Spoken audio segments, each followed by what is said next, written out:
Naša škola funguje od roku 2005, vzdeláva ľudí ochotných pracovať s rómskou národnostnou menšinou. Na našej škole sa všetci žiaci učia aj rómsky jazyk. Je veľmi dôležité, aby učitelia, hlavne v materských školách, čiže v tých predprimárnom vzdelávaní, ale aj na základných školách, ovládali jazyk materinský pre tie deti, ktorým je rómsky jazyk.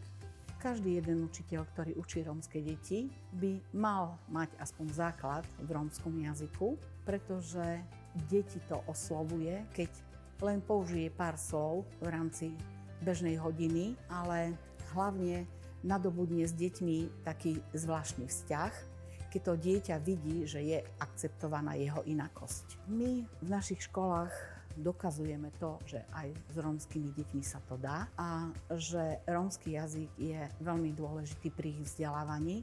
Rómske deti majú svoje špecifika, majú trošku inú mentalitu. Každé jedno dieťa neznáša direktívny prístup a o rómskych deťoch môžem povedať, že to platí duplovanie. Čiže človek musí vedieť s nimi pracovať, musí akceptovať ich inakosť a potom môžeme zažiť ten úspech.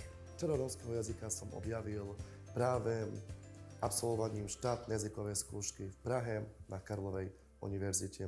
A práve toto čaro rómskeho jazyka sa snažím odovzdať mojim študentom na tejto škole. Na našej škole realizujeme rôzne aktivity vo vzťahu k rómskemu jazyku a práve ako je 5. november, Medzinárodný deň rómskeho jazyka, realizujeme súťaž, volá sa to súťaž o najkrajšie príbehy v rómskom jazyku. Tieto príbehy píšu naši žiaci. Vydala sa publikácia pod názvom Zborník príbehov a rozprávok v rómskom a slovenskom jazyku, či výborný edukačný materiál o formálnom a neformálnom vzdelávaní.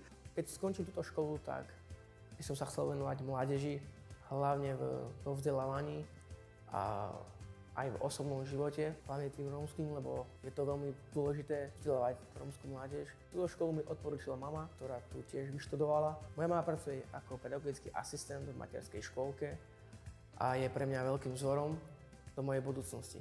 Od septembra nastúpim na školu do Ameriky. Hlavne by som sa chcel zdokonaliť v anglickom jazyku, čo je pre mňa veľmi dôležité. S anglickým jazykom budem mať viac možností v živote. Verím, že na americkej škole nadobudnem veľa skúseností a že ich prinesiem tu na Slovensku. V súčasnosti máme viac ako 500 absolventov, ktorí pracujú v rómskych komunitách. Niektorí z nich ukončili aj vysoké školy a pracujú na rôznych funkciách, ako aj na úrade splnomocnenca vlády pre rómske komunity. Naši žiaci, ako na každej strednej odbornej škole, môžu maturovať z 4 predmetov a ako 5. si môžu zvoliť aj ten maturitný predmet rómsky jazyk a literatúra. Viac ako 200 študentov má maturitu z rómskeho jazyka, ale sme jedna v súčasnosti z 2 škôl, na ktorej sa dá maturovať z rómskeho jazyka.